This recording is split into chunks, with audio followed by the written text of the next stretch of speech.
옛날, 아주 먼 옛날에 호랑이가 담배를 피우고 산신령이 구름 타고 논일던 시절의 이야기입니다. 첩첩산중 깊은 골짜기에 이름 없는 작은 마을이 하나 숨어 있었는데 그 마을은 사방이 높은 산으로 둘러싸여 있어 해가 늦게 뜨고 일찍 지는 외진 곳이었습니다. 마을 사람들은 대부분 대대로 밭을 갈고 나무를 하며 소박하게 살아가고 있었으나 산세가 험하고 땅이 척박하여 아무리 땀 흘려 일해도 곳간을 가득 채우기는 어려운 형편이었습니다. 그래도 가을이 되면 누렇게 익은 벼가 고개를 숙이고 집집마다 감나무의 붉은 감이 주렁주렁 매달려 제법 풍요로운 풍경을 자아내곤 했는데 마을 어귀에서 가장 멀리 떨어진 산비탈 아래에는 다 쓰러져가는 초가집 한 채가 외롭게 서 있어 보는 이의 마음을 안타깝게 만들었습니다.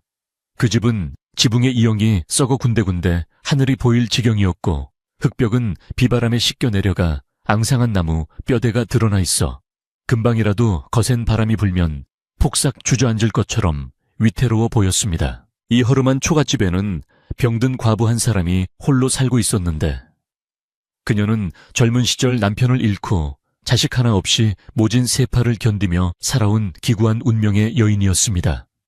남편이 살아있을 적에는 남부럽지 않게 살았던 적도 있었으나 갑작스러운 병마가 가장을 데려가고 난 뒤 가세가 급격히 기울어 이제는 하루 끼니를 걱정해야 하는 처지가 되고 말았습니다.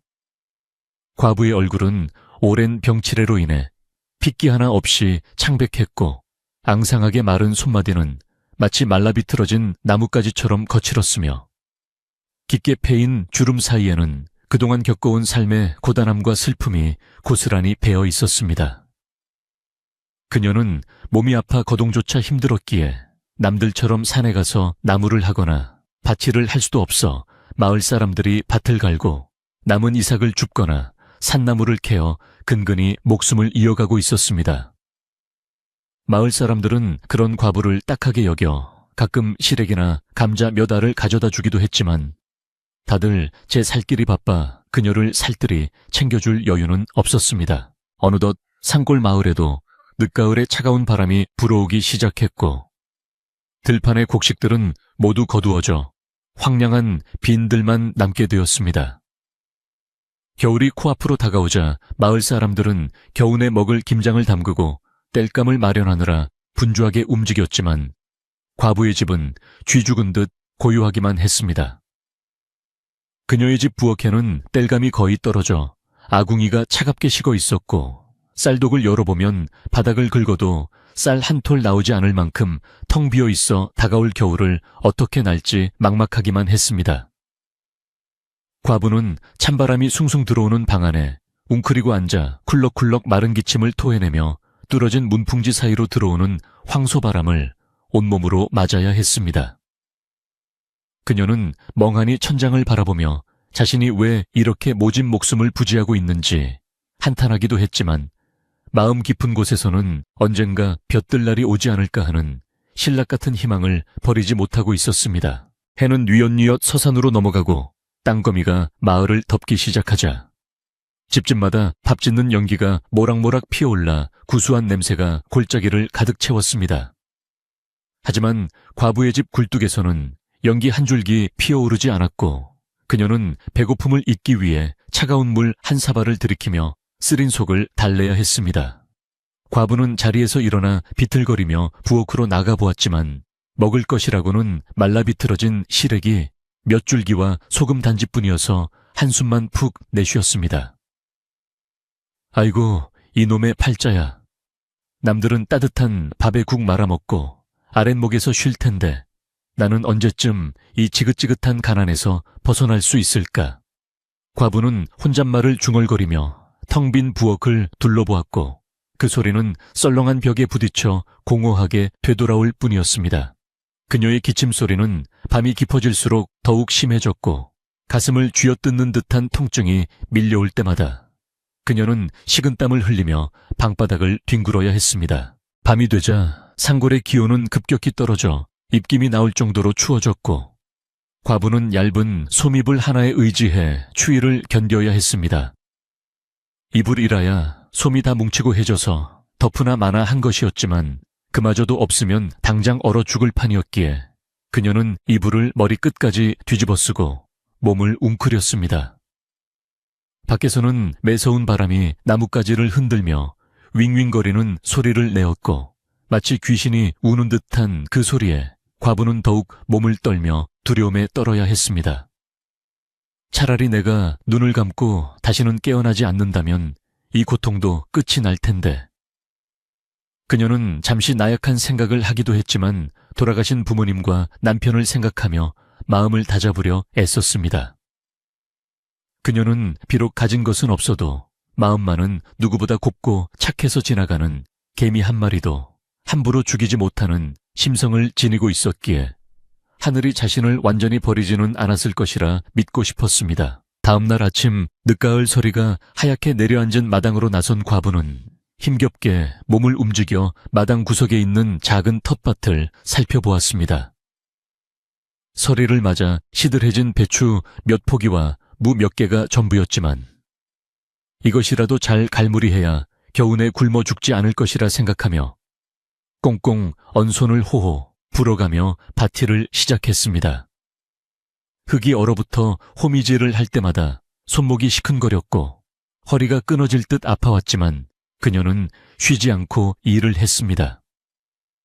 이 무라도 잘 말려서 무말랭이를 해놓으면 반찬 걱정은 조금 덜 수 있겠지. 과부는 스스로를 위로하며 물을 뽑아 다듬었고 흙투성이가 된 물을 치마폭에 담아 나르는 그녀의 모습은 처량하기 그지없었습니다. 마을 사람들은 멀리서 그녀의 모습을 지켜보며 혀를 차거나 수군거릴 뿐 누구 하나 나서서 도와주는 이는 없었습니다. 인심이 야박해서라기보다는 다들 제 코가 석자라 남을 도울 여력이 없었던 탓이기도 했습니다. 과부가 힘겹게 물을 다듬고 있을 때 이웃집에 사는 욕심쟁이 여자가 지나가다 담장 너머로 고개를 쑥 내밀며 말을 걸어왔습니다. 아이고 박서방네 아주머니, 그 몸으로 뭘 그렇게 열심히 하시오. 그래봤자 입에 풀칠이나 하겠소. 그녀의 말에는 걱정보다는 비아냥거림이 섞여 있었고 과부는 씁쓸한 미소를 지으며 대답했습니다. 그래도 어쩌겠습니까? 산 입에 거미줄 칠 수는 없으니 움직여야지요. 욕심쟁이 여자는 콧방귀를 뀌며 자신의 집으로 횡하니 가버렸고 과부는 그 뒷모습을 바라보며 가슴 한구석이 멍드는 듯한 아픔을 느꼈습니다. 그녀는 자신이 병들고 가난하다는 이유로 무시당하는 것이 서러웠지만 남을 원망해봤자 달라지는 것은 없다는 것을 잘 알고 있었기에 그저 묵묵히 자신의 할 일을 계속했습니다.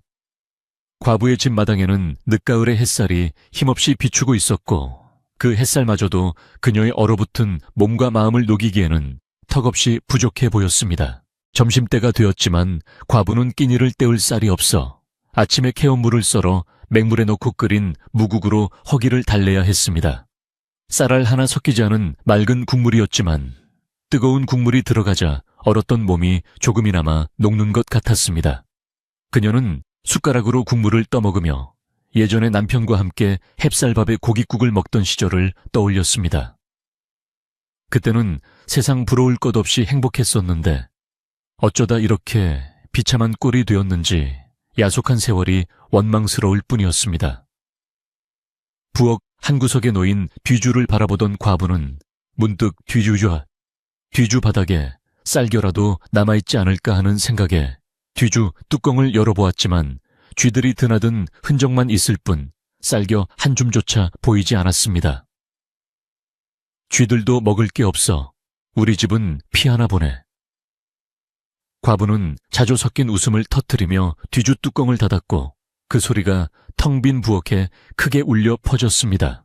오후가 되자 하늘이 잔뜩 흐려지더니 회색 구름이 몰려와 해를 가리고 금방이라도 눈이 쏟아질 듯 날씨가 더욱 쌀쌀해졌습니다.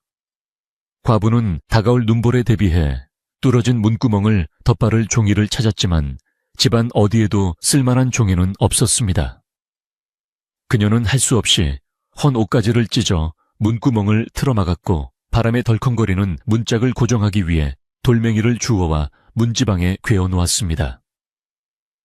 이번 겨울은 유난히 춥다는데 땔감도 없이 어떻게 버틸지 그녀의 걱정은 꼬리에 꼬리를 물고 이어졌고 병든 몸은 추위와 배고픔으로 인해 점점 더 쇠약해져만 갔습니다. 과부는 아픈 허리를 두드리며 방바닥에 앉아 해진 옷을 기워 입으며 시간을 보냈고 바늘길을 꿰는 눈조차 침침해져 몇 번이나 헛손질을 해야 했습니다. 마을 저편에서는 아이들이 뛰어노는 소리가 들려왔지만 그 활기찬 소리마저 과부에게는 먼 나라 이야기처럼 들렸습니다. 해가 지고 어둠이 다시 마을을 삼키자 과부는 일찍 잠자리에 들기로 했습니다. 기름이 아까워 등잔불조차 켜지 못한 채 캄캄한 방에 누워 있으니 온갖 잡념이 머릿속을 맴돌아 잠을 이루기 힘들었습니다. 밖에서는 바람소리가 더욱 거세져 나뭇가지들이 비명을 질러댔고 멀리서 들려오는 짐승들의 울음소리가 공포감을 자아냈습니다. 과부는 앙상한 두 손을 모으고 간절히 기도를 올렸습니다. 부디 내일 아침에도 무사히 눈을 뜰 수 있게 해주십시오. 그리고 아주 조금이라도 좋으니 따뜻한 밥 한 끼 배불리 먹을 수 있는 날이 오게 해주십시오. 그녀의 기도는 소박했지만 절실했고 어둠 속에서 들리는 그녀의 숨소리는 촛불처럼 위태롭게 흔들렸습니다. 지붕 위를 달리는 바람 소리가 마치 누군가가 지붕을 밟고 지나가는 소리처럼 들려 과부는 깜짝 놀라 몸을 움츠리기도 했지만 이내 그것이 바람 소리임을 깨닫고 안도의 한숨을 내쉬었습니다. 시간이 얼마나 흘렀을까? 자정을 넘긴 깊은 밤이 되자 마을은 깊은 침묵 속에 잠겼고 오직 바람 소리만이 세상의 전부인 양 윙윙거렸습니다. 과부는 얕은 잠에 들었다 깨기를 반복하며 식은땀을 흘렸고 고열에 시달리며 헛소리를 중얼거리기도 했습니다. 그녀의 꿈속에는 돌아가신 어머니가 나타나 따뜻한 손길로 그녀의 머리를 쓰다듬어 주기도 했고 맛있는 음식이 가득 차려진 상을 받는 꿈을 꾸기도 했지만 눈을 뜨면 여전히 차가운 방바닥과 어둠뿐이었습니다. 목이 말라 잠에서 깬 과부는 머리맡에 놓아둔 물그릇을 찾았지만 물은 이미 꽁꽁 얼어붙어 마실 수가 없었습니다. 물조차 마음대로 마실 수 없다니. 그녀는 서러움에 북받쳐 소리 죽여 울었고 눈물이 볼을 타고 흘러내려 베개를 적셨습니다. 차가운 눈물은 그녀의 얼굴을 더욱 시리게 만들었지만 닦아줄 사람은 아무도 없었습니다. 그러던 중 갑자기 밖에서 인기척이 들리는 듯 했습니다. 처음에는 바람소리인가 싶어 귀를 기울였지만 분명히 살인문을 삐걱거리며 여는 소리 같기도 했고 누군가의 발자국 소리 같기도 했습니다. 과부는 덜컥 겁이 났지만 이 깊은 상골에 도둑이 들 리도 없고 들짐승이 내려온 것인가 싶어 숨을 죽이고 문 쪽을 응시했습니다. 하지만 소리는 이내 잠잠해졌고 다시 바람소리만 요란하게 들려왔습니다. 과부는 자신의 쇠약해진 몸과 마음이 헛것을 듣게 한 것이라 생각하며 다시 이불 속으로 파고들었습니다. 그러나 그날 밤의 인기척은 단순한 바람소리가 아니었으며 그녀의 운명을 송두리째 바꿔놓을 기묘한 인연이 다가오고 있음을 알리는 신호였는지도 모릅니다. 과부는 알 수 없는 불안감과 기대감 속에서 밤을 지새웠고 창호지 문 너머로 희미하게 밝아오는 여명을 바라보며 또 하루를 버텨내야 한다는 사실에 깊은 한숨을 내쉬었습니다. 다음 날은 하늘이 더욱 낮게 내려앉아 금방이라도 한방눈이 쏟아질 것 같은 날씨였습니다. 과부는 아픈 몸을 이끌고 밖으로 나와 마당을 서성거렸습니다.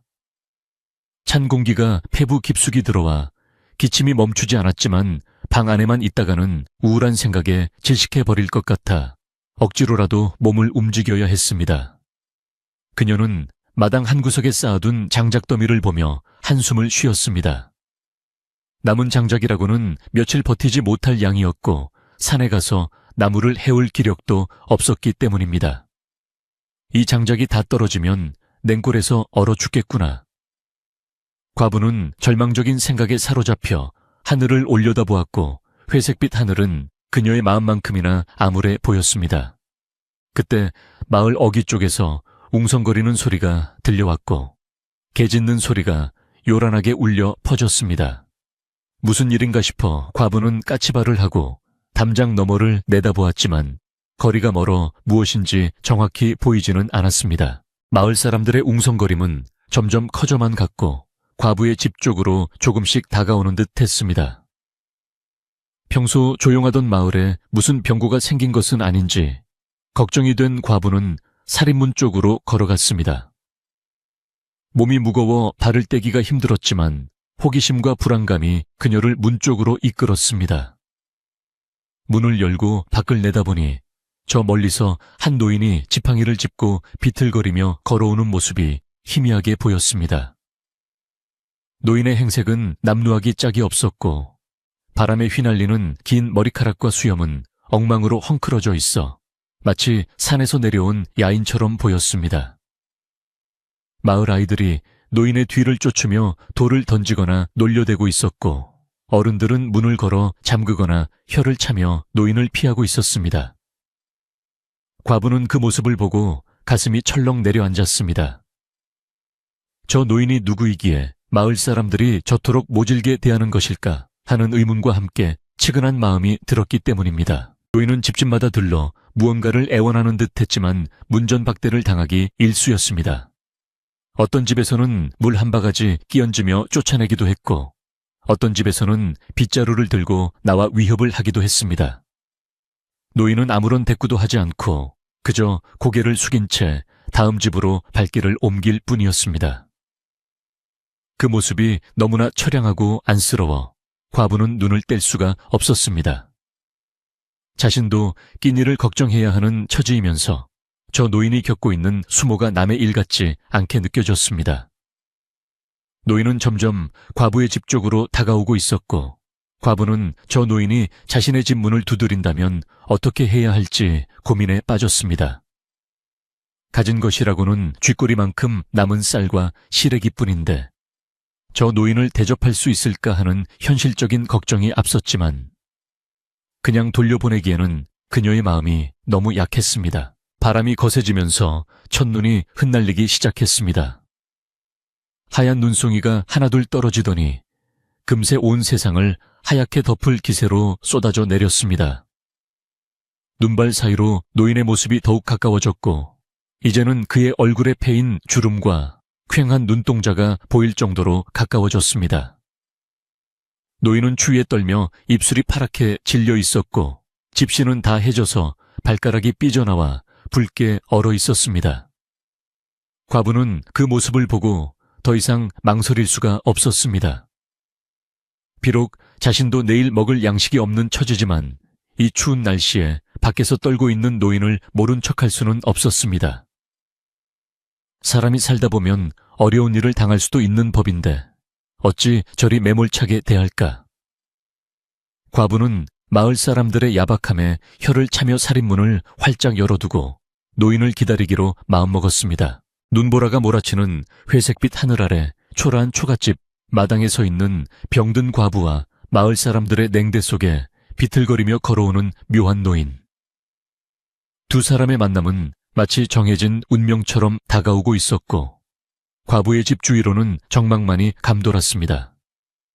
바람 소리는 더욱 날카로워져 휘파람 소리처럼 들렸고 눈발은 점점 굵어져 시야를 가렸습니다. 과부는 앙상한 두 손을 비비며 추위를 달랬지만 시선은 오직 노인에게 고정되어 있었습니다. 그녀의 가슴 속에서는 알 수 없는 두근거림이 일었고 이것이 단순한 동정심인지 아니면 또 다른 무언가인지 알 수 없었습니다. 이제 곧 노인이 과부의 집 앞에 당도할 것이고 그 순간부터 과부의 인생은 걷잡을 수 없는 소용돌이 속으로 빠져들게 될 것입니다. 과부는 깊은 숨을 들이쉬며 다가오는 운명의 시간을 조용히 기다렸습니다. 눈보라가 세차게 몰아치는 가운데 노인은 마침내 과부의 집 살인문 앞에 털썩 주저앉고 말았는데 그 모습은 마치 바람에 꺾인 고목처럼 위태로워 보여 금방이라도 숨이 끊어질 것만 같았습니다. 과부는 쿵 하는 소리에 깜짝 놀라 대돌 위로 튀어나갔고 눈 속에 파묻힌 노인을 발견하자마자 앞뒤 잴 것 없이 달려나가 그의 차가운 어깨를 부축해 일으켜 세웠습니다. 노인의 몸은 얼음장처럼 차가웠고 입술은 보랏빛으로 변해 덜덜 떨리고 있었으며 앙상한 뼈마디가 옷 위로 느껴질 정도로 비쩍 말라 있어 과부의 가슴을 아리게 했습니다. 어르신, 정신 차리세요. 여기서 이러시면 얼어 죽습니다. 과부는 전 먹던 힘을 다해 노인을 부축하여 방 안으로 모셨고 노인은 과부의 부축을 받으며 힘겹게 발을 떼어 문지방을 넘었습니다. 방 안이라고 해봐야 냉기가 감도는 것은 마찬가지였지만 그래도 칼바람을 피할 수 있다는 것만으로도 노인에게는 큰 위안이 되었을 것입니다. 노인을 아랫목에 눕힌 과부는 급히 부엌으로 달려가 아궁이에 불을 지피기 시작했는데 얼마 남지 않은 그 땔감을 아낌없이 쑤셔 넣으며 방이 조금이라도 더 따뜻해지기를 간절히 바랐습니다. 타닥타닥 장작 타는 소리와 함께 매캐한 연기가 피어올랐고 과부는 눈물을 찔끔 흘리며 부채질을 해대어 꺼져가는 불씨를 살려냈습니다. 방바닥에 온기가 돌기 시작하자 노인은 굳어있던 몸을 조금씩 풀며 앓는 소리를 내기 시작했고 그 소리는 깊은 땅속에서 울려나오는 신음처럼 무겁고 고통스럽게 들렸습니다. 과부는 따뜻한 물 한 사발을 떠와 노인의 입에 흘려 넣어주었고 노인은 물을 꿀꺽 삼키며 겨우 눈을 뜨고는 흐릿한 눈동자로 과부를 쳐다보았습니다. 고맙소. 목이 너무 말랐는데 이제야 살 것 같구려. 노인의 목소리는 갈라지고 쉬어 있었지만 그 속에 담긴 진심 어린 고마움은 과부의 마음에 깊이 와닿았습니다. 정신을 조금 차린 노인은 배가 몹시 고픈지 꼬르륵 소리를 내며 부끄러운 기색을 감추지 못했는데 그 소리는 조용한 방 안을 가득 채울 정도로 크고 요란했습니다. 과부는 민망해하는 노인을 보며 빙그레 웃어 보였지만 속으로는 걱정이 태산 같았습니다. 자신도 며칠째 제대로 먹지 못해 백가죽이 등짝에 붙을 지경이었고 뒤주에는 쥐들이 먹다 남린 쌀 부스러기조차 찾기 힘들 만큼 쌀이 바닥나 있었기 때문입니다. 하지만 눈앞에서 굶어 죽어가는 노인을 보고만 있을 수는 없는 노릇이었기에 과부는 결심을 굳히고 부엌 한구석에 숨겨두었던 작은 항아리를 꺼냈습니다. 그것은 다음 해 농사를 위해 남겨둔 씨앗 쌀이었는데 이것을 먹어버리면 내년 농사는 기약할 수 없게 되지만 당장 눈앞에 생명을 구하는 것이 급선무라 생각했습니다. 에라 모르겠다. 사람이 살고 봐야지 쌀이 대수냐. 과부는 떨리는 손으로 항아리 뚜껑을 열었습니다. 항아리 속에는 한 줌 남짓한 하얀 쌀이 들어있었는데 그것이 과부에게는 세상 무엇보다 귀한 보물처럼 보였습니다.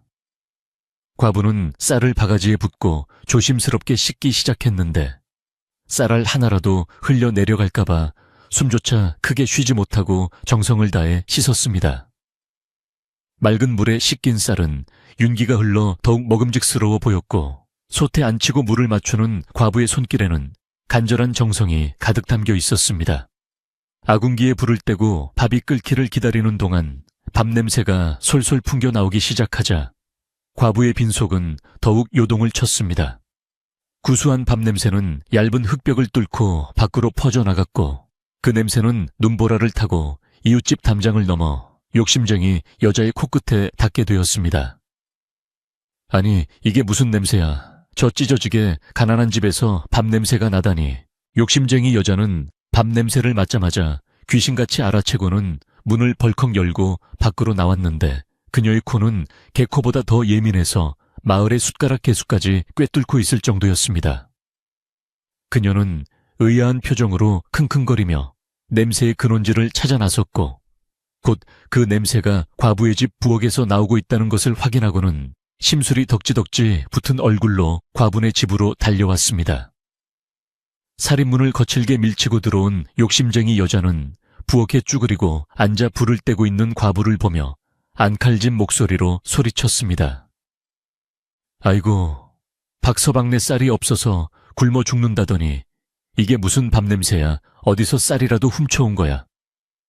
그녀의 말에는 걱정보다는 의심과 시기심이 가득 차 있었고 남이 잘 되는 꼴을 못 보는 고약한 심보가 그대로 드러나 있었습니다. 과부는 갑작스러운 이웃 여자의 등장에 놀라 자리에서 벌떡 일어났지만 이내 마음을 가라앉히고 차분하게 대답했습니다. 훔쳐오다니요. 당치 않은 말씀입니다. 내년 농사에 쓸 씨앗 쌀을 헐어서 밥을 짓는 중입니다. 그러자 욕심쟁이 여자는 더욱 기가 차다는 듯이 눈을 동그랗게 뜨고는 삿대질을 해대며 따져 물었습니다. 뭐 씨앗쌀을 제정신이야. 그걸 먹어버리면 내년에는 손가락만 빨고 살 셈이야. 그리고 혼자 먹으려고 그 귀한 쌀을 밥하는 건 아닐 테고 누구 주려고 그러는 거야.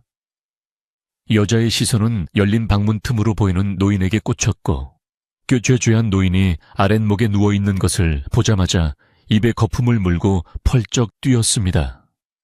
세상에 저런 거지.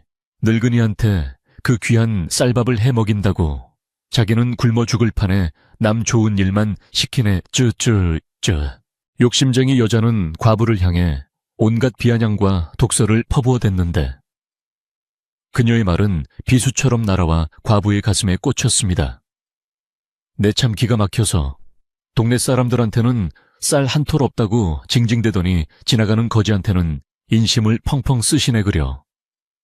그래, 그렇게 착한 척하다가 굶어 죽으면 누가 알아준대.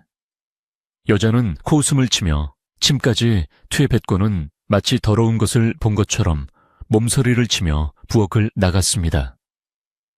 과부는 여자의 등 뒤에 대고 아무 말도 하지 못하고 그저 입술만 깨물 뿐이었습니다. 억울하고 서러운 마음이 울컥 솟구쳐 올랐지만 방 안에서 듣고 있을 노인이 마음 불편해할까봐 애써 눈물을 삼키며 솥뚜껑을 열었습니다. 하얀 김과 함께 윤기가 흐르는 쌀밥이 모습을 드러냈고 과부는 그 밥을 보며 잠시나마 시름을 잊을 수 있었습니다. 과부는 밥을 꾹꾹 눌러 담아 고봉밥을 만들고 찬장 깊숙이 아껴두었던 묵은 간장 한 종지를 꺼내 상을 차렸습니다. 반찬이라고는 시커먼 간장뿐인 초라한 밥상이었지만 그 안에는 과부의 전 재산과 다름없는 정성이 담겨 있었습니다. 그녀는 조심스럽게 상을 들고 방으로 들어갔고 노인은 밥 냄새를 맡고는 벌떡 일어나 앉았습니다. 어르신 차린 것은 없지만 드시고 기운 차리세요. 과부가 상을 내려놓기가 무섭게 노인은 숟가락을 들고 밥을 퍼먹기 시작했는데 그 모습이 마치 며칠 굶은 귀신이 붙은 것처럼 허겁지겁 먹어치웠습니다. 뜨거운 밥을 후후 불지도 않고 입안으로 밀어넣는 노인의 모습은 보는 사람으로 하여금 안쓰러움과 동시에 묘한 공포감마저 들게 했습니다. 노인은 순식간에 밥 한 그릇을 깨 눈 감추듯 먹어치우고는 아쉬운 듯 빈 그릇을 숟가락으로 박박 긁었습니다. 과부는 그 모습을 보며 자신의 배에서 들리는 꼬르륵 소리를 애써 무시해야 했습니다. 밥알 하나 남기지 않고 깨끗하게 비운 노인은 그제야 만족스러운 표정으로 배를 두드리며 트림을 꺽 했습니다. 아이고, 잘 먹었어. 내 평생 이렇게 맛있는 밥은 처음 먹어보. 죽어가던 목숨을 대기 살려주었구려. 노인의 얼굴에는 아까와는 달리 붉은 혈색이 돌기 시작했고 눈빛 또한 형형하게 빛나고 있어 과부는 깜짝 놀랐습니다. 아까까지만 해도 다 죽어가던 노인이라고는 믿기지 않을 만큼 생기가 넘치는 모습이었기 때문입니다. 과부는 노인에게 숭늉을 건네며 말했습니다. 변변치 않은 밥상인데 맛있게 드셔주시니 제가 더 감사합니다. 밖에서는 눈보라가 더욱 거세져 지붕을 날려버릴 듯이 윙윙거렸고 마을 사람들은 굳게 닫힌 문 안에서 과부의 어리석은 행동을 비웃으며 수군거리고 있었습니다. 저 여자가 미쳤지. 자기 먹을 것도 없으면서 거지를 들이다니. 쯧쯧쯧. 저러다 둘 다 얼어 죽지. 마을 회관이나 사랑방에 모인 사람들은 과부의 이야기를 안주 삼아 씹어대고 있었고 그 중에서도 욕심쟁이 여자는 가장 목소리를 높여 과부를 험담하고 있었습니다. 내가 내 눈으로 똑똑히 봤다니까요. 씨앗쌀을 털어서 밥을 해주더라니까. 아주 부자 나셨어. 흥. 그녀의 말에 사람들은 혀를 차며 과부의 앞날을 걱정하기보다는 조롱하기에 바빴습니다. 과부의 집은 마을에서 고립된 섬처럼 외로웠지만 방 안의 공기는 노인의 등장으로 인해 묘하게 달라지고 있었습니다. 밥을 다 먹은 노인은 지그시 눈을 감고 무언가 깊은 생각에 잠긴 듯 했는데 그의 주름진 얼굴 사이로 알 수 없는 위험이 서려 있었습니다. 과부는 밥상을 물리고 조용히 아랫목 한 구석에 앉아 노인의 눈치를 살폈습니다. 밤이 깊어질수록 추위는 더욱 매서워졌지만 이상하게도 방 안은 아궁이에 불을 뗀 것 이상으로 훈훈한 기운이 감돌았습니다. 과부는 이것이 단순히 배가 불러서 느끼는 기분 탓인지 아니면 노인에게서 뿜어져 나오는 기운 때문인지 알 수 없었습니다. 노인은 한참 동안 침묵을 지키다가 불쑥 입을 열었습니다. 부인, 이 험한 세상에 나 같은 늙은이를 거두어 주니 그 마음이 참으로 비단결 같구려. 내 보답을 하고 싶은데 가진 것이 없으니 이 늙은이의 말벗이라도 되어 주시오. 노인의 목소리는 낮고 부드러웠으며 듣는 이의 마음을 편안하게 해주는 힘이 있었습니다. 과부는 노인의 말에 겸손하게 고개를 저으며 대답했습니다. 보답이라니요, 당치 않습니다. 배고픈 사람에게 밥 한 끼 대접하는 것은 사람으로서 당연한 도리인 것을요.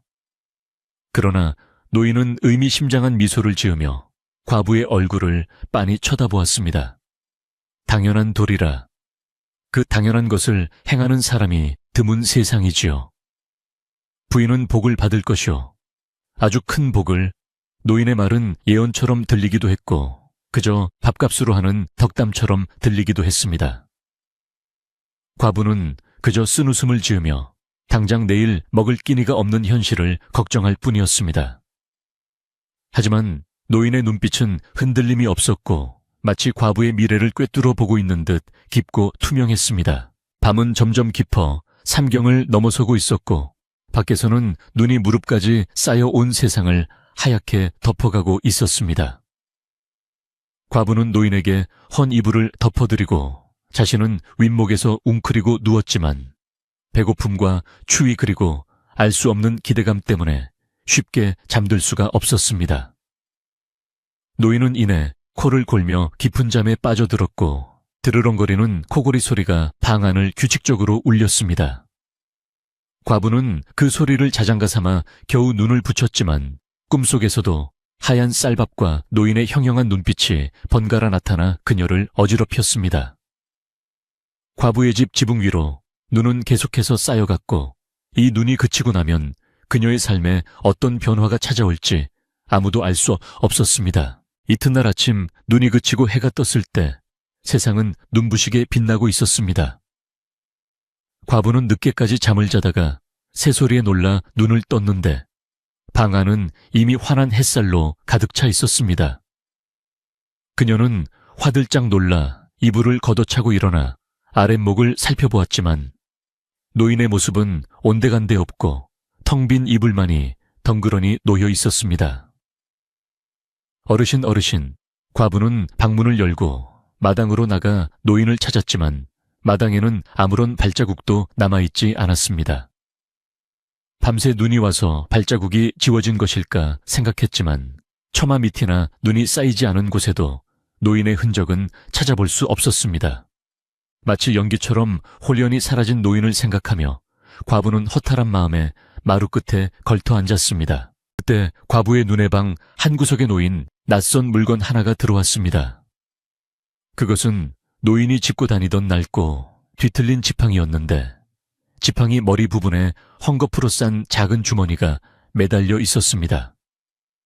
과부는 조심스럽게 다가가 주머니를 풀어보았고 그 안에서 나온 것을 보고는 눈을 의심하지 않을 수 없었습니다. 그것은 금방이라도 터질 듯이 영롱한 빛을 내뿜는 본 적 없는 기이한 씨앗 세 톨이었습니다.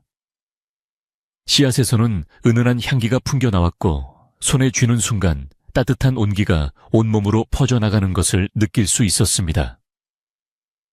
이게 뭐지? 어르신이 놓고 가신 건가? 과부는 씨앗을 손바닥에 올려놓고 이리저리 살펴보며 중얼거렸습니다. 바로 그때 살인문 밖에서 욕심쟁이 여자의 날카로운 목소리가 들려왔습니다.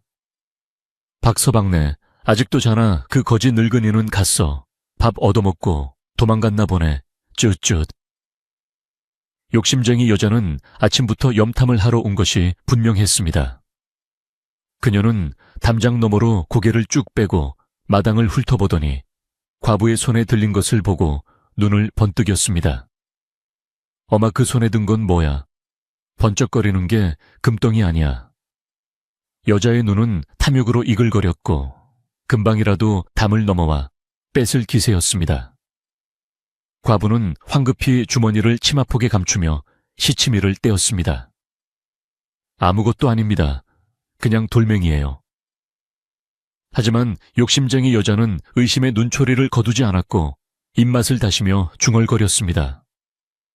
돌멩이가 그렇게 빛날 리가 없는데 수상해, 아주 수상해. 과부는 욕심쟁이 여자가 돌아가자 안도의 한숨을 내쉬었지만 가슴은 콩닥콩닥 뛰고 있었습니다. 노인이 남기고 간 이 씨앗이 과연 무엇인지, 그리고 앞으로 자신에게 어떤 일이 벌어질지 알 수 없었기 때문입니다. 하지만 한 가지 확실한 것은 그 씨앗에서 느껴지는 기운이 예사롭지 않다는 것이었습니다. 과부는 씨앗을 소중하게 품에 안고 아무도 모르게 뒷마당 양지 바른 곳에 심기로 결심했습니다. 땅은 꽁꽁 얼어 있었지만 과부가 씨앗을 심으려고 호미질을 하자 신기하게도 흙이 부드럽게 파이는 것이었습니다. 부디 잘 자라다오. 내년 봄에는 싹을 틔워다오. 과부는 간절한 마음을 담아 씨앗을 심고 흙을 토닥여 주었습니다. 노인은 사라졌지만 그가 남긴 흔적은 과부의 집에 묘한 변화를 불러오고 있었습니다. 텅 비어있던 쌀독을 열어보던 과부는 자신의 눈을 믿을 수가 없었습니다. 분명 어제 싹싹 긁어 밥을 해먹어 비어있어야 할 쌀독 바닥에 하얀 쌀이 한 되박 정도 소복하게 쌓여있는 것이 아니겠습니까? 이게 어떻게 된 일이지? 내가 어제 꿈을 꾼 건가? 과부는 볼을 꼬집어 보았지만 아픔이 느껴지는 생생한 현실이었습니다. 쌀을 퍼내도 다시 그만큼 차오르는 것인지 아니면 밤새 누군가 몰래 쌀을 채워놓은 것인지 알 수 없었지만 과부의 입계는 오래간만에 환한 미소가 번졌습니다. 어르신, 정말 감사합니다. 감사합니다. 과부는 허공을 향해 절을 올리며 감격의 눈물을 흘렸습니다. 이제 굶어 죽을 걱정은 하지 않아도 된다는 생각에 막혔던 숨통이 트이는 것 같았습니다. 그러나 과부의 행복은 그리 오래가지 못할지도 모릅니다. 담장 너머에서 모든 것을 지켜보고 있던 욕심쟁이 여자의 눈빛이 심상치 않았기 때문입니다. 그녀는 과부의 집에서 일어나는 이상한 징후들을 하나하나 놓치지 않고 있었고 그 비밀을 캐내어 자신의 것으로 만들 궁리를 하고 있었습니다. 마을에는 벌써 과부가 노인에게서 보물을 얻었다는 헛소문이 돌기 시작했고 사람들의 관심은 과부의 쓰러져가는 초갓집으로 쏠리고 있었습니다. 과연 과부는 이 신비한 행운을 지킬 수 있을까요?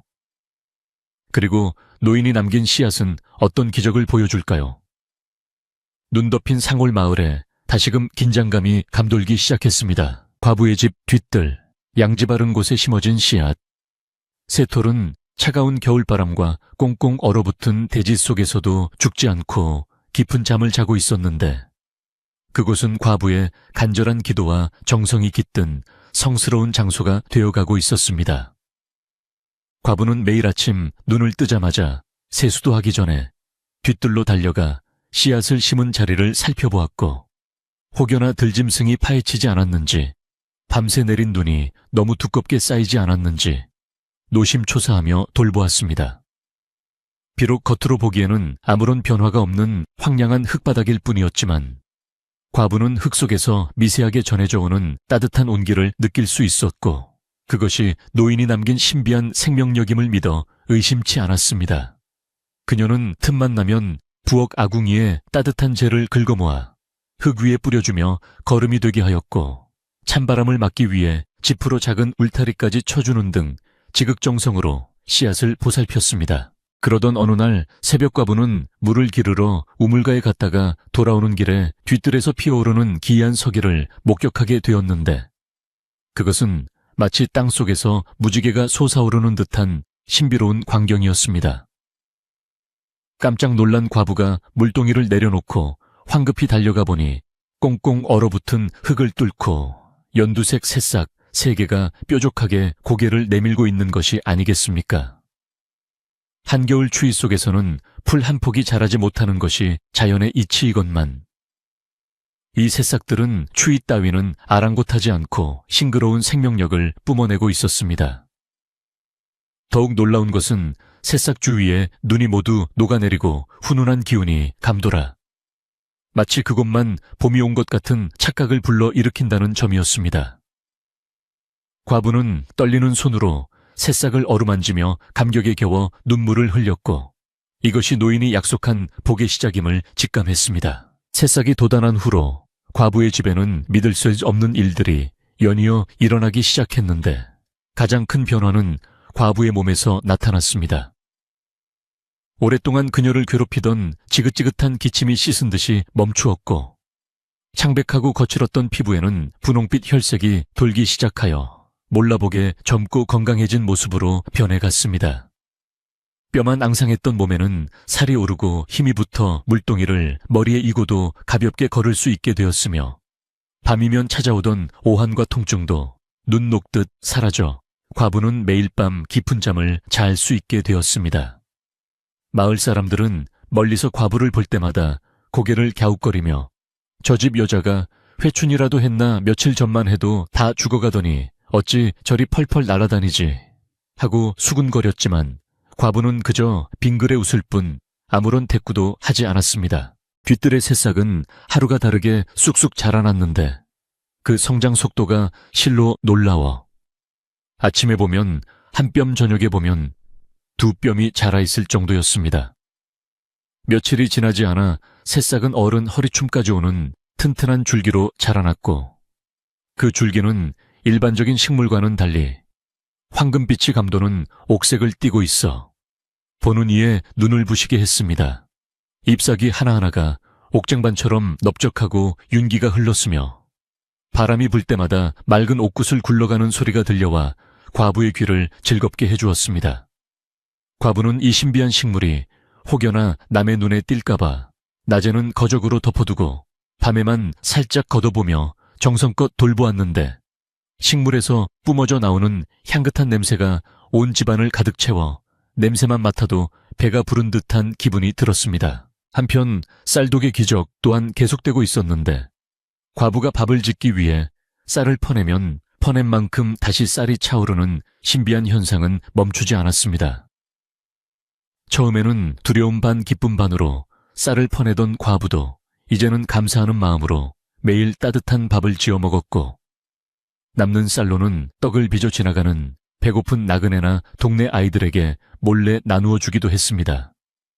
그러나 과부는 이 사실이 알려지면 마을에 큰 소동이 일어날 것을 염려하여 쌀독의 비밀을 철저히 숨기고 겉으로는 여전히 가난한 척 시래기죽을 끓여 먹는 신용을 하기도 했습니다.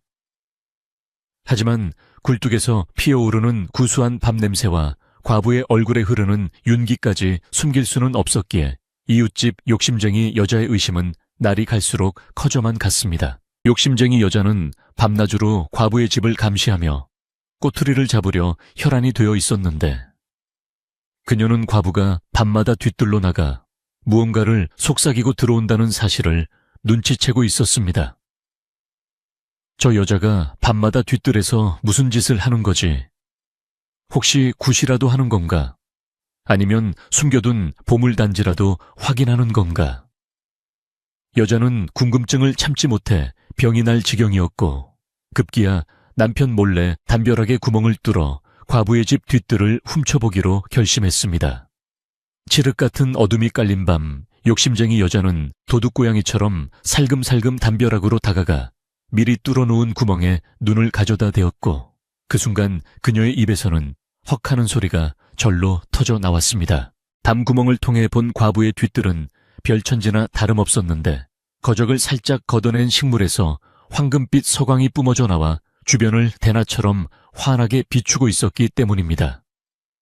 그 빛은 너무나 영롱하고 신비로워 욕심쟁이 여자의 눈을 멀게 할 정도였고, 식물의 줄기 끝에는 주먹만한 꽃봉오리 3개가 맺혀 금방이라도 터질 듯 부풀어 올라 있었습니다. 저게 뭐야? 세상에 저런 풀은 듣도 보도 못했는데 저 빛나는 게 다 금인가? 욕심쟁이 여자는 심장이 쿵쾅거려 숨조차 제대로 쉴 수 없었고, 탐욕에 눈이 멀어 손톱으로 담벼락을 긁어대며 침을 질질 흘렸습니다.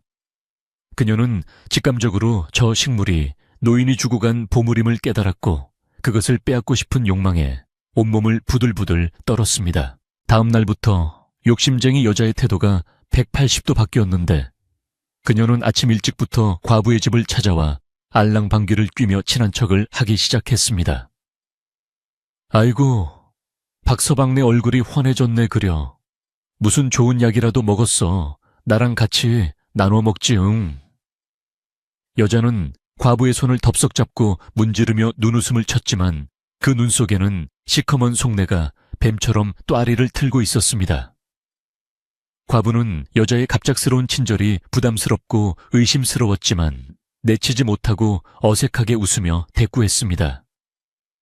약은 무슨 약이요? 그냥 마음 편하게 먹으니 몸도 좋아지는가 봅니다. 그러자 여자는 눈을 가늘게 뜨며 은근슬쩍 본심을 드러냈습니다. 마음이 편하다. 쌀독이 꽉 차고 뒤뜰에 금덩이가 자라니 마음이 편하겠지. 안 그래? 과부는 여자의 말에 가슴이 철렁 내려앉았지만 태연한 척하며 고개를 저었습니다. 무슨 말씀이세요? 쌀독이라니요. 보시다시피 하루 벌어 하루 먹는 처지인걸요. 하지만 욕심쟁이 여자는 물러서지 않고 집요하게 파고들었습니다. 에이, 내 눈은 못 속여. 내가 어젯밤에 다 봤어. 뒤뜰에서 번쩍번쩍 빛이 나는 걸 말이야. 그 노인네가 주고 간 게 맞지.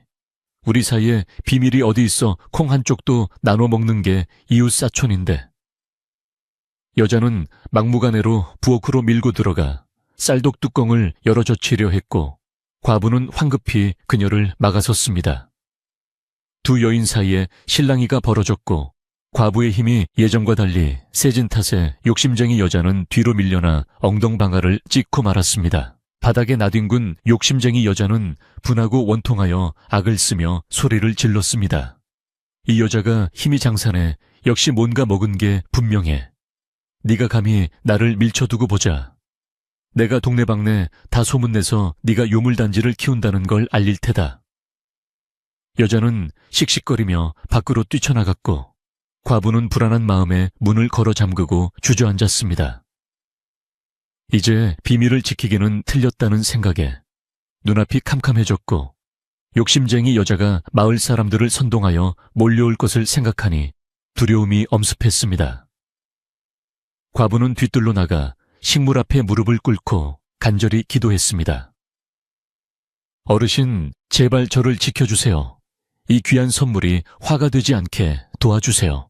그날 오후 욕심쟁이 여자의 입방정으로 인해 마을 전체가 술렁이기 시작했는데, 소문은 꼬리에 꼬리를 물고 눈덩이처럼 불어나 과부가 도깨비와 홀려 구판을 벌인다는 둥, 노인을 잡아먹고 회춘했다는 둥 말도 안 되는 이야기들이 떠돌았습니다. 마을 사람들은 삼삼오오 모여 쑥덕거리며 과부의 집 쪽을 흘끔거렸고, 개중에는 호기심을 참지 못하고 과부의 집 담장을 기웃거리는 사람들도 생겨났습니다. 마을의 촌장격인 이장 영감까지 소문을 듣고 혀를 차며 말했습니다. 박서방네 처가 얌전한 줄 알았더니 무슨 흉한 짓을 꾸미는 게 아닌가 걱정이군. 마을에 변고가 생기기 전에 알아봐야겠어. 분위기는 점점 험악해져 갔고, 과부는 집안에 갇힌 채 숨조차 크게 쉬지 못하고 공포에 떨어야 했습니다. 해질 무렵이 되자 뒤뜰의 식물에서 놀라운 변화가 일어났는데, 부풀어 올랐던 꽃봉오리 3개가 동시에 펑 하고 터지더니 그 안에서 탐스러운 열매가 모습을 드러냈습니다. 그것은 일반적인 박이나 열매가 아니라 눈이 부실 정도로 찬란하게 빛나는 황금박 세 통이었습니다. 박 표면에는 신비로운 문양이 새겨져 있었고 은은한 종소리 같은 울림이 퍼져나와 듣는 이의 마음을 홀리는 듯했습니다. 과부는 눈앞에 펼쳐진 기적 같은 광경에 입을 다물지 못했고 이것이 단순한 식물이 아니라 하늘이 내린 보물임을 확신하게 되었습니다. 그러나 동시에 이 엄청난 보물을 혼자 감당할 수 있을지 걱정이 앞섰고 밖에서 들려오는 사람들의 웅성거림이 더욱 크게 느껴졌습니다. 밤이 되자 욕심쟁이 여자는 남편과 아들까지 대동하고 과부의 집 담벼락 밑으로 숨어들었는데 그녀는 마을 사람들이 본격적으로 나서기 전에 먼저 보물을 가로챌 심산이었습니다. 여보, 내가 똑똑히 봤다니까. 저 담 너머에 금덩이가 주렁주렁 열렸어. 우리가 먼저 가져가면 평생 떵떵거리고 살 수 있다고. 여자는 탐욕에 눈이 멀어 남편을 부추겼고 어수룩한 남편은 아내의 말에 넘어가 사다리를 놓고 담을 넘을 준비를 했습니다. 달빛조차 구름에 가려 캄캄한 밤 세 사람은 도둑처럼 담을 넘어 과부의 뒤뜰로 침입했고 황금박이 뿜어내는 빛을 보고는 입을 떡 벌리고 굳어버렸습니다. 세상에 진짜 금이다. 여보, 저거 봐 저거. 하나만 있으면 우리 집은 대궐 같은 기와집을 짓고도 남아. 욕심쟁이 여자는 억눌린 목소리로 환호하며 황금박을 향해 손을 뻗었습니다. 그녀가 박을 따려고 손을 대는 순간 박에서 찌릿한 전기가 흐르는 듯한 충격이 가해졌고 여자는 비명을 지르며 뒤로 나자빠졌습니다. 아, 내 손이 타는 것 같아. 여자의 비명소리는 고요한 밤하늘을 찢어놓을 듯 날카로웠고 그 소리에 잠들어 있던 마을 사람들이 하나둘씩 깨어나기 시작했습니다. 과부도 놀라서 방문을 열고 뛰쳐나왔고 뒤뜰에서 뒹굴고 있는 이웃 사람들을 보며 망연자실한 표정을 지었습니다. 욕심쟁이 여자의 비명소리에 마을 사람들은 횃불을 들고 과부의 집으로 몰려들었는데 순식간에 좁은 마당은 사람들로 가득 찼고 웅성거리는 소리로 시장통을 방불케 했습니다. 무슨 일이야? 도둑이 들었나? 사람 살려라 하는 소리가 났는데 사람들은 뒤뜰에서 벌어진 광경을 보고는 할 말을 잃고 멍하니 서 있을 뿐이었습니다. 칠흑 같은 어둠 속에서 홀로 빛나고 있는 황금박 세 통과 그 아래서 널브러져 신음하고 있는 욕심쟁이. 여자 가족의 모습은 기괴하면서도 신비로웠습니다. 이장 영감이 앞으로 나서며 엄한 목소리로 물었습니다. 박서방네, 이게 도대체 무슨 일이오? 그리고 저 빛나는 물건은 당초에 무엇이란 말이오? 과부는 더 이상 숨길 수 없다는 것을 깨닫고 옷매무새를 가다듬으며 이장 영감 앞으로 나아갔습니다. 그녀의 표정은 두려움에서 벗어나 결연한 의지로 바뀌어 있었고 등 뒤에서 비추는 황금박의 빛이 그녀를 후광처럼 감싸고 있어 마치 선녀가 하강한 듯한 위엄마저 느껴졌습니다. 욕심쟁이 여자는 여전히 손을 감싸 쥐고 저 여자가 요물이야. 우리를 죽이려고 함정을 팠어. 저건 다 훔친 거야. 라고 악을 썼지만 마을 사람들은 그녀의 말보다는 과부의 입에서 나올 진실을 기다리고 있었습니다. 과부는 깊은 숨을 들이쉬고 그동안 있었던 모든 일을 마을 사람들 앞에서 낱낱이 밝히기로 결심했습니다. 어르신들, 그리고 이웃 여러분, 놀라게 해드려 죄송합니다. 이 모든 일은 며칠 전 눈보라치던 날 찾아오신 노인분과 관련이 있습니다. 과부의 목소리는 떨리지 않고 차분하게 울려 퍼졌고 사람들은 숨을 죽이고 그녀의 이야기에 귀를 기울였습니다. 황금박은 여전히 신비로운 빛을 뿜어내며 과부의 말을 증명하듯 은은하게 진동했고 밤바람은 잠잠해져 오직 과부의 목소리만이 산골 마을에 울려 퍼졌습니다. 이제 과부는 단순히 자신을 변호하는 것을 넘어 하늘이 내려준 시험대 위에 서게 된 것입니다. 이 보물이 축복이 될지 재앙이 될지는 오직 그녀의 진심과 마을 사람들의 마음에 달려 있었습니다. 그 순간 황금박 중 하나가 저절로 쩍 하고 갈라지는 소리가 났습니다. 사람들은 화들짝 놀라 뒷걸음질 쳤고 갈라진 박 속에서는 상상조차 할 수 없는 엄청난 양의 쌀과 비단이 쏟아져 나오기 시작했습니다. 마치 폭포수처럼 쏟아지는 재물들은 순식간에 뒷뜰을 가득 채우고도 넘쳐 마당까지 흘러내렸습니다. 욕심쟁이 여자는 그 광경을 보고 눈이 뒤집혀 아픈 손도 잊은 채 기어갔고 마을 사람들은 평생 구경도 못한 엄청난 보물 앞에서 넋을 잃고 말았습니다. 이것은 과부의 말이 거짓이 아님을 증명하는 동시에 인간의 탐욕을 시험하는 노인의 두 번째 시험이 시작되었음을 알리는 신호탄이었습니다. 밤하늘을 수놓은 별들조차 무색하게 만들 정도로 찬란한 빛을 뿜어내며 갈라진 박 속에서는 하얀 쌀과 비단이 폭포수처럼 쏟아져 내렸는데 그 양이 어찌나 많은지 순식간에 마당에 쌓인 눈을 뒤덮고도 남아 처마 밑까지 차오를 지경이었습니다. 마을 사람들은 난생 처음 보는 기이하고도 황홀한 광경에 입을 다물지 못하고 그저 멍하니 바라볼 뿐이었고 쏟아지는 쌀알들이 서로 부딪히며 내는 사르락거리는 소리는 마치 가을 들판에 바람이 스치는 소리처럼 듣기 좋게 울려 퍼졌습니다. 오색 찬란한 비단들은 마치 살아있는 구름처럼 부드럽게 흘러나와 마당 곳곳을 화려하게 장식했고 그 고운 자태와 은은한 광택은 궁궐의 왕비조차 부러워할 만큼 고급스럽고 귀티가 흘렀습니다. 이것은 단순한 재물이 아니라 하늘이 내린 축복이자 착한 마음씨에 대한 확실한 보답이었기에 보는 이로 하여금 경외심마저 들게 했습니다. 그때 넋을 잃고 있던 욕심쟁이 여자가 갑자기 비명에 가까운 고해성을 지르며 쌀무덤 속으로 다이빙하듯 뛰어들었는데 그녀의 눈은 이미 탐욕으로 인해 뒤집혀 흰자 위만 번득이고 있었습니다. 이건 다 내 거야. 내가 먼저 봤어. 내가 담 넘어서 먼저 찜했단 말이야. 여자는 미친 사람처럼 쌀을 퍼담아 치마폭에 쑤셔 넣고 비단을 몸에 칭칭 감으며 발광을 했는데 그 모습이 흡사 굶주린 아귀가 지옥에서 기어 올라온 듯 흉측하기 그지없었습니다. 그녀의 남편과 아들조차 아내와 어머니의 광기에 질려 말릴 엄두를 내지 못하고 뒷걸음질 쳤지만 여자는 아랑곳하지 않고 쌀 속에 파묻혀 허우적거리며 욕심을 채우기에 급급했습니다. 그녀의 손톱에는 피가 맺힐 정도로 쌀을 긁어모았지만 아무리 담아도 넘쳐나는 재물 앞에서는 그저 한 줌의 모래알처럼 하찮게 보일 뿐이었습니다. 마을 사람들도 처음에 충격에서 벗어나자 서서히 마음속에 감추어두었던 욕심이 고개를 들기 시작했는데 평생 가난에 시달려온 그들에게 눈앞의 보물은 거부할 수 없는 유혹이었기 때문입니다. 저 쌀 한 가마니만 있으면 올겨울은 떡을 치겠다. 저 비단 한 필이면 우리 딸 시집 갈 때 혼수는 걱정 없겠는데. 사람들의 눈빛이 흔들리며 웅성거리는 소리가 커졌고 개 중에는 슬금슬금 마당 안으로 발을 들여놓으려는 사람들도 생겨나기 시작했습니다.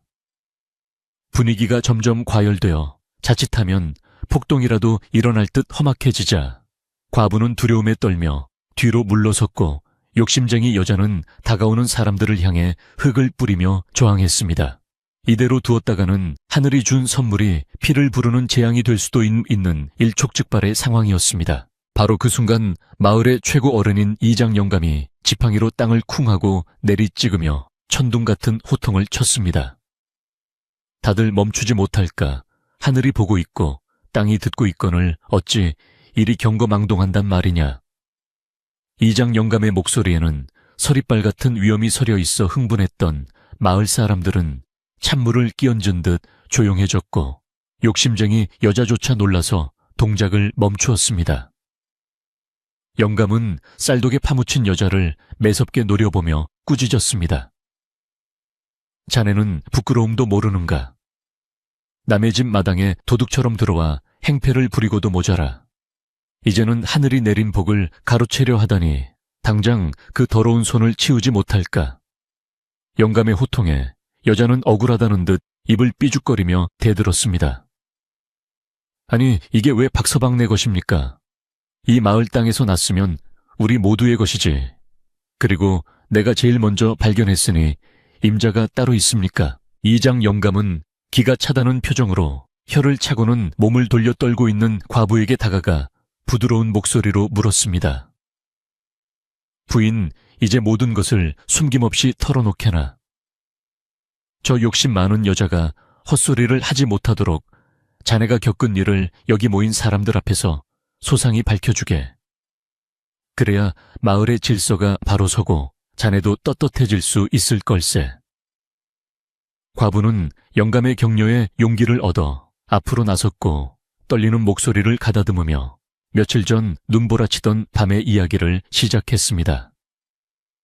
그녀는 배가 고파 쓰러질 뻔했던 노인의 모습, 자신의 마지막 남은 씨앗, 쌀을 털어 밥을 지었던 일, 그리고 노인이 남기고 간 씨앗에 대해 하나도 빠짐없이 이야기했습니다. 그녀의 이야기는 진솔하고 절절하여 듣는 이들의 가슴을 울렸고 쌀 한 톨이 아쉬운 처지에도 낯선 일을 위해 전 재산을 내놓은 그녀의 착한 심성은 사람들을 숙연하게 만들었습니다. 과부의 이야기가 끝나자 마당 안에는 침묵이 감돌았고 마을 사람들은 고개를 들지 못한 채 부끄러움에 얼굴을 붉혔습니다. 자신들은 문전박대했던 노인을 가장 가난하고 병든 과부가 거두어 살렸다는 사실은 그들의 양심을 찌르는 아픈 회초리와도 같았습니다. 이장 영감은 무거운 목소리로 입을 열었습니다. 들었는가 이 보물은 요행으로 얻은 것이 아니라 사람의 도리를 다한 대가로 하늘이 내린 선물일세.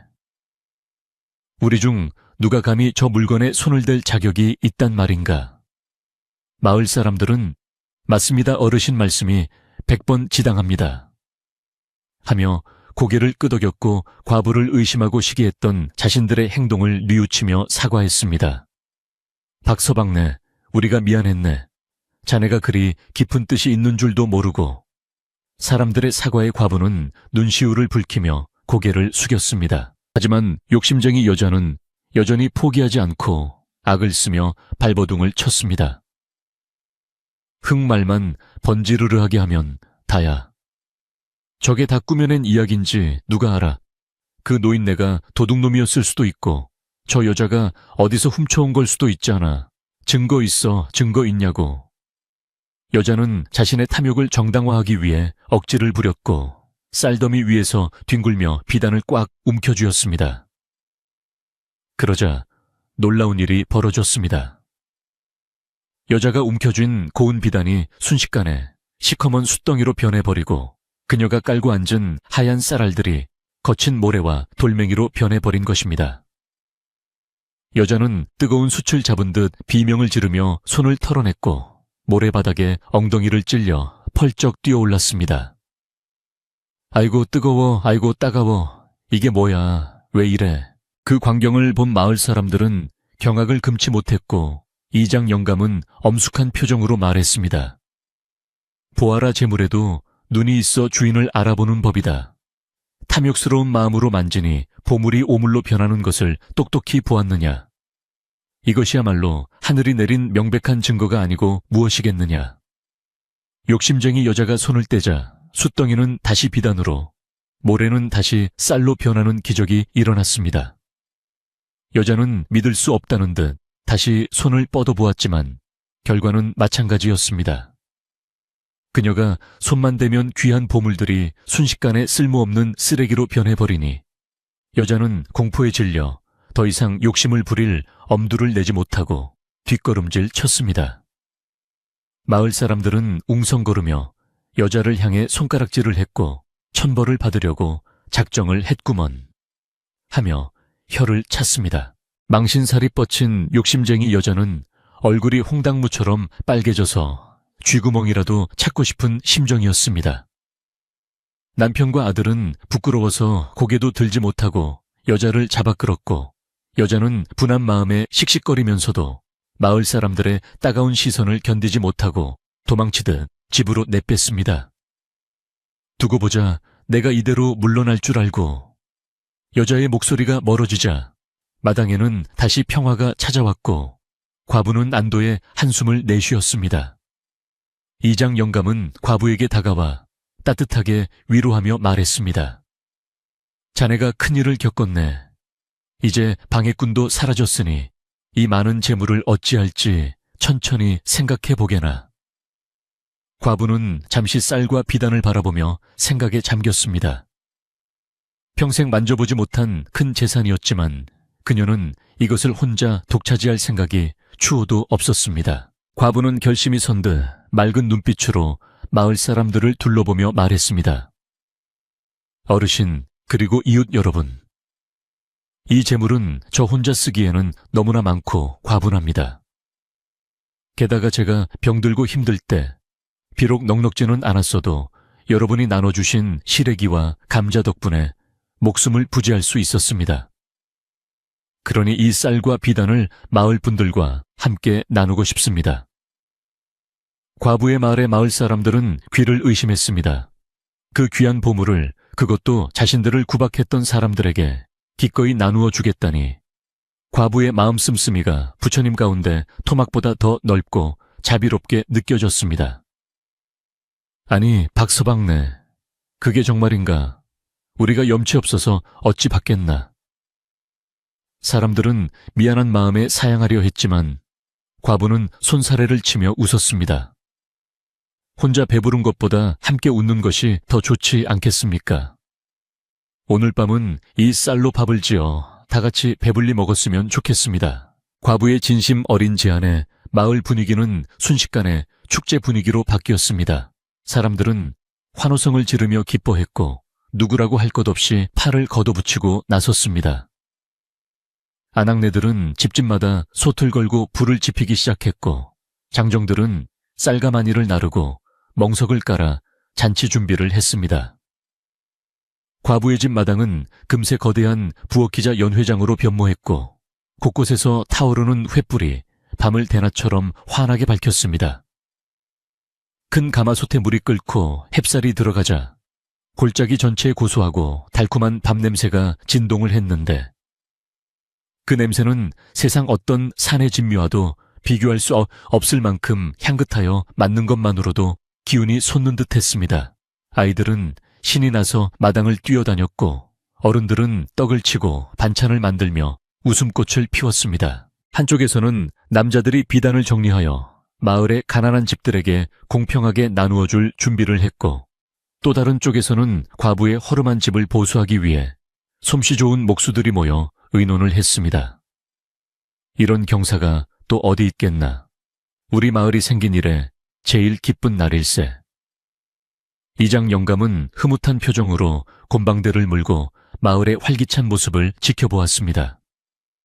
과부는 밥주걱을 들고 솥 앞을 지키며 땀을 흘렸지만 그녀의 얼굴에는 그 어느 때보다 행복한 미소가 가득했습니다.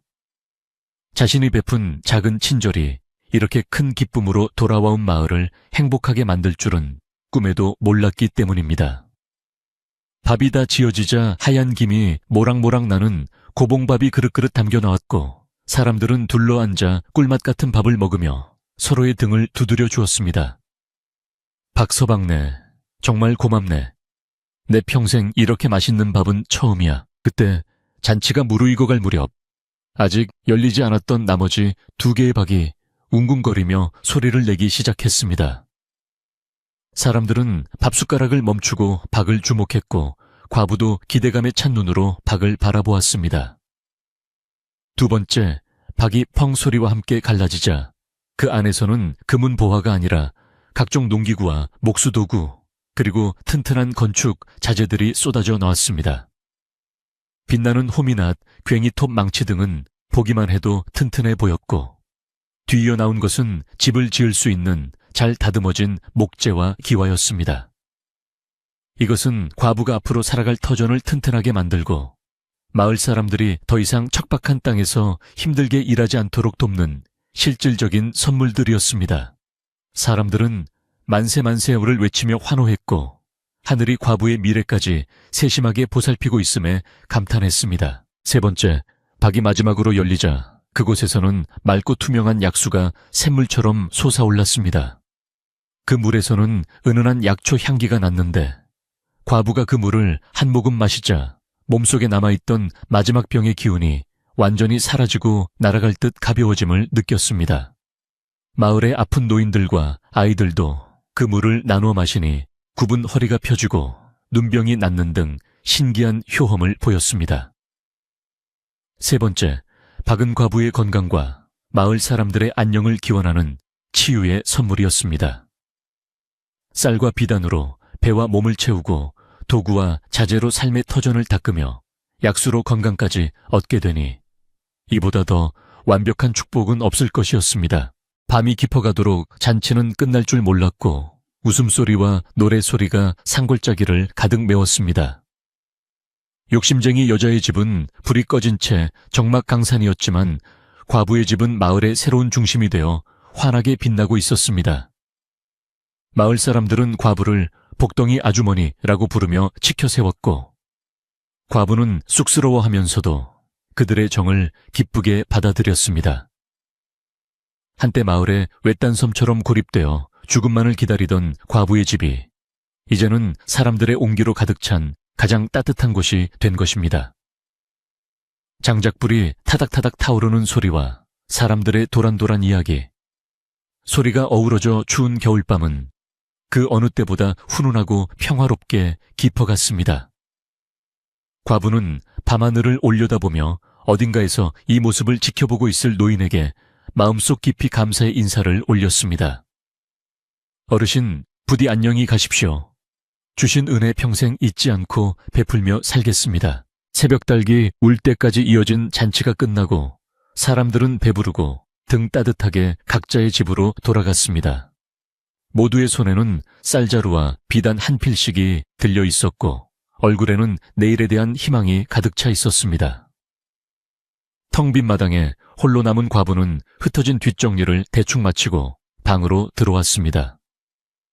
낡은 초가집은 여전히 바람이 숭숭 들어왔지만 마음만은 대궐 같은 기와집에 사는 것보다 더 풍요롭고 든든했습니다. 그녀는 아랫목에 누워 잠을 청하려 했지만 가슴이 벅차올라 쉽게 잠들 수 없었습니다. 불과 며칠 전까지만 해도 굶어 죽을 것을 걱정하던 자신이 이제는 온 마을을 먹여 살리는 사람이 되었다는 사실이 꿈만 같았기 때문입니다. 과부는 이불을 끌어당기며 내일부터 시작될 새로운 삶을 꿈꾸며 행복한 잠에 빠져들었습니다. 긴 겨울이 지나고 얼어붙었던 계곡물 녹는 소리가 들려오기 시작하자 산골 마을에는 그 어느 때보다 활기찬 봄 기운이 감돌기 시작했습니다. 과부의 집터에서는 아침 일찍부터 뚝딱거리는 망치 소리와 쓱싹거리는 톱질 소리가 울려 퍼졌는데 이는 마을 사람들이 과부의 새 집을 짓기 위해 두 팔 걷어붙이고 나선 소리였습니다. 밖에서 나온 튼튼한 목재와 윤기 흐르는 기와는 마을 목수들의 솜씨와 어우러져 하루가 다르게 번듯한 기와집의 형태를 갖추어 갔습니다. 사람들은 너 나 할 것 없이 자신의 일처럼 기뻐하며 흙을 나르고 돌을 쌓았고 과부는 새참으로 따끈한 밥과 시원한 동치미를 내오며 일꾼들의 땀을 식혀주었습니다. 예전에는 쓰러져가는 초가집에서 찬바람을 맞으며 떨던 과부였지만 이제는 마을의 중심에서 덕을 베풀며 존경받는 안주인이 되어가고 있었습니다. 마을 사람들의 얼굴에는 웃음꽃이 피었고 노동요를 부르는 소리는 산울림이 되어 골짜기 너머까지 메아리 쳤습니다. 집이 완성되던 날 마을 사람들은 입을 다물지 못하고 감탄사를 연발했는데 새로 지은 기와집은 대궐처럼 웅장하지는 않았지만 산세와 어우러져 단아하고 기품이 넘쳤기 때문입니다. 햇빛을 받으면 은은하게 빛나는 검은 기와지붕은 날렵한 곡선을 그리며 하늘을 향해 뻗어 있었고 튼튼한 대들보와 석가래는 100년이 지나도 끄떡없을 만큼 견고해 보였습니다. 방마다 널찍한 창을 내어 햇볕이 잘 들게 했고 아궁이에는 불이 활활 타올라 아랫목이 절절 끓으니 찜질방이 따로 없을 정도였습니다. 과부는 새집 마루에 앉아 눈물을 글썽이며 감격에 젖었습니다. 어르신 덕분에 제 평생 이런 호사를 누려봅니다.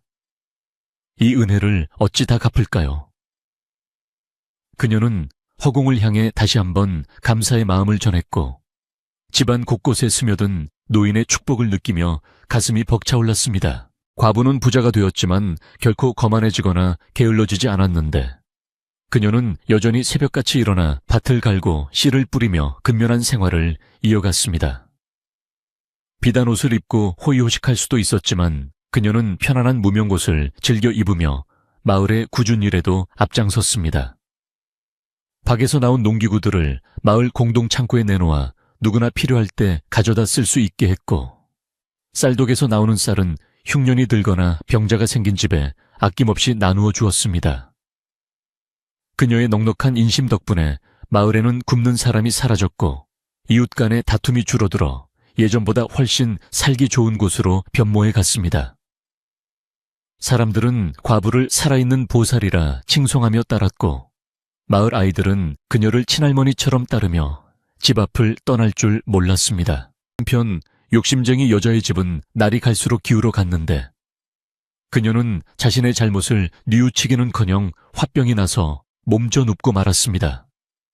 남편과 아들은 마을 사람들의 따가운 눈총을 견디다 못해 타지로 돈을 벌러 떠나버렸고 덩그러니 남겨진 여자는 쌀 한 톨 없는 빈집에서 쓸쓸하게 지내야 했습니다. 그녀는 밤마다 배고픔과 외로움에 몸서리치며 과부의 집 쪽을 바라보았는데 환하게 불 켜진 기와집과 웃음소리가 들려올 때마다 질투와 후회가 뒤섞여 피눈물을 흘렸습니다. 내가 그때 욕심만 부리지 않았어도 쌀 한 줌이라도 얻어먹을 수 있었을 텐데. 여자는 뒤늦게 자신의 행동을 후회했지만 이미 엎질러진 물이라 주워 담을 수가 없었습니다. 그녀의 밭은 잡초만 무성해졌고 집은 관리를 하지 않아 흉가처럼 변해갔습니다. 어느 비오는 날 밤 배고픔을 참다 못한 욕심쟁이 여자는 체면을 구기고 과부의 집 대문 앞까지 기어왔습니다. 며칠을 굶어 피골이 상접한 그녀는 문을 두드릴 힘조차 없어 빗속에서 흐느끼며 쓰러져 있었습니다. 인기척을 느낀 과부가 문을 열고 내다보았다가 쓰러진 여자를 발견하고는 깜짝 놀라 달려나갔습니다. 아니, 이게 누구야? 형님 아니십니까? 어쩌다 이 지경이 되셨어요. 과부는 과거의 앙금은 모두 잊은 채 비를 맞고 떨고 있는 여자를 어버 방 안으로 데리고 들어갔습니다. 따뜻한 아랫목에 눕히고 마른 옷으로 갈아입힌 뒤 박에서 나온 약수를 데워 먹이고 정성껏 죽을 쑤어 입에 넣어주었습니다. 과부의 따뜻한 손길에 정신을 차린 욕심쟁이 여자는 부끄러움과 미안함에 고개를 들지 못하고 펑펑 울음을 터뜨렸습니다. 박서방네, 내가 죽을 죄를 지었네. 자네를 그렇게 구박하고 헐뜯었는데 나를 이렇게 살려주다니. 여자는 과부의 손을 잡고 눈물로 사죄했습니다. 과부는 여자의 손을 맞잡으며 부드럽게 위로했습니다. 지난 일은 다 잊으세요. 사람은 누구나 실수를 할 수 있는 법입니다. 이제부터라도 마음 고쳐먹고 잘 사시면 되지요. 과부의 넓은 아량에 감복한 여자는 그날 이후로 완전히 딴 사람이 되었습니다. 병이 낫자마자 그녀는 과부의 집 마당발을 자처하며 굳은 일을 도맡아 했고 마을 사람들을 찾아다니며 자신의 잘못을 빌었습니다. 처음에는 그녀를 외면하던 마을 사람들도 진심으로 뉘우치고 변한 모습을 보자 서서히 마음을 열어주었고 욕심쟁이 여자도 마을 공동체의 일원으로 다시 받아들여지게 되었습니다. 세월은 유수와 같이 흘러 어느덧 10년, 20년이 지났고 과부의 머리에는 하얀 서리가 내려앉아 꼬부랑 할머니가 되었습니다. 하지만 그녀의 얼굴은 여전히 소녀처럼 곱고 온화했으며 눈빛은 세상을 다 품을 듯 깊고 맑았습니다. 마을은 박서방네 마을이라 불리며 인심 좋고 살기 좋은 곳으로 전국에 소문이 자자해졌고 먼 곳에서 사람들이 찾아와 덕담을 듣고 가기를 청했습니다. 과부가 심었던 박씨앗은 마을 곳곳에 퍼져나가 집집마다 박이 주렁주렁 열렸는데 비록 황금은 나오지 않았지만 그 박으로 바가지를 만들고 요리를 해 먹으며 마을의 상징이 되었습니다. 마을 사람들은 박이 열릴 때마다 과부의 이야기를 떠올리며 착하게 살면 복이 온다는 교훈을 자식들에게 가르쳤습니다. 과부는 매년 첫눈이 내리는 날이면 따뜻한 밥상을 차려놓고 대문을 활짝 열어두는 버릇이 생겼습니다. 혹시라도 그 옛날의 노인이 다시 찾아오지 않을까 하는 기다림 때문이었습니다. 비록 노인은 다시 나타나지 않았지만 과부는 섭섭해하지 않았습니다. 노인이 남기고 간 것은 단순히 재물이 아니라 나누는 기쁨과 함께 사는 행복이었음을 깨달았기 때문입니다. 그녀는 노인이 자신에게 가장 큰 깨달음을 준 스승이자 은인이라 생각하며 마음속으로 항상 그를 모시고 살았습니다. 어르신 보고 계시지요? 어르신이 주신 씨앗 하나가 이렇게 큰 숲을 이루었습니다. 부디 편안하게 지내십시오. 과부는 밤하늘의 별을 보며 조용히 읊조리곤 했습니다. 어느 화창한 가을날 과부는 자신의 칠순잔치를 맞이하게 되었습니다. 마을 사람들은 물론이고 인근 고을의 원님까지 찾아와 축하를 해주었는데 과부의 집 마당은 발 디딜 틈 없이 사람들로 가득 찼습니다. 잔치상은 상다리가 부러질 정도로 푸짐했고 풍악 소리가 끊이지 않아 마을 전체가 들썩거렸습니다. 개과천선한 이웃집 여자가 과부에게 큰절을 올리며 술잔을 올렸고 마을 아이들은 고사리 같은 손으로 꺾어온 꽃다발을 안겨주었습니다. 과부는 덩실덩실 춤을 추며 기쁨을 만끽했고 그 모습은 마치 가을 들판에 핀 코스모스처럼 아름답고 평화로워 보였습니다.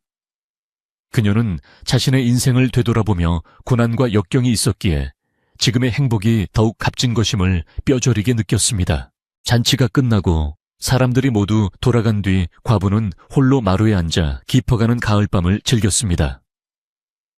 보름달이 휘영청 밝게 떠올라 마당을 은은하게 비추었고 풀벌레 소리가 가을의 정취를 더해주었습니다. 과부의 곁에는 오래된 지팡이 하나가 놓여 있었는데 그것은 노인이 남기고 간 유일한 물건이었습니다. 그녀는 지팡이를 쓰다듬으며 옛 추억에 잠겼습니다. 배고프고 춥던 시절 따뜻한 밥 한 끼가 불러온 기적 같은 이야기들이 주마등처럼 스쳐 지나갔습니다. 이제 그녀에게 남은 것은 아무런 근심 걱정 없는 평온한 노후와 그녀를 사랑해주는 수많은 사람들이었습니다. 과부는 더 이상 바랄 것이 없었습니다. 과부는 자신의 재산을 마을 공동 소유로 돌리고 자신은 작은 사랑방에서 검소하게 지내기로 결심했습니다. 죽고 나면 가져가지 못할 재물을 움켜쥐고 있기보다는 살아있는 동안 더 많은 사람들에게 베풀고 싶었기 때문입니다. 그녀는 장학재단을 만들어 가난한 아이들이 글을 배울 수 있게 지원했고 병원을 지어 아픈 사람들이 돈 걱정 없이 치료받을 수 있게 했습니다. 그녀의 선행은 끝이 없었고 그 공덕은 후세에까지 길이길이 전해지게 되었습니다. 마을 사람들은 그녀가 세상을 떠난 뒤에도 그녀를 기리는 비석을 세우고 해마다 제사를 지내며 그녀의 높은 뜻을 기렸습니다. 이야기의 끝자락. 깊은 밤 과부는 잠자리에 들 준비를 합니다. 따뜻한 온돌방 아랫목에 이불을 깔고 누운이 등허리로 전해지는 온기가 노곤하게 몸을 풀어줍니다. 창호지 문 너머로 달빛이 은은하게 스며들어 방 안을 아늑하게 감싸고 밖에서는 바람이 대나무 숲을 스치며 사각거리는 소리가 자장가처럼 들려옵니다. 과부는 눈을 감고 입가에 옅은 미소를 띠며 중얼거립니다. 참으로 고맙고 감사한 인생이었다. 내일도 오늘만 같기를. 그녀의 숨소리는 평온하고 규칙적으로 바뀌어가고 꿈속에서는 황금빛 들판을 거니는 노인과 젊은 시절의 남편이 환하게 웃으며 그녀를 맞이해줍니다. 옛날 이야기는 여기서 끝이 납니다. 착한 마음을 가진 사람은 하늘이 반드시 복을 내리고 욕심을 부리는 사람은 결국 화를 입는다는 이 오래된 이치는 세월이 흘러도 변하지 않는 진실로 남아 우리 곁에 머물고 있습니다. 오늘 밤 여러분의 꿈속에도 황금박이 열리고 따뜻한 밤냄새가 피어오르기를 바라며 병든 과부와 묘한 노인의 이야기는 이렇게 행복하게 막을 내립니다. 산골 마을의 밤은 깊어가고 세상의 모든 근심을 덮어주는 평화로운 어둠이 우리를 포근하게 감싸 안아줍니다. 이제 편안한 마음으로 깊은 잠에 드시기를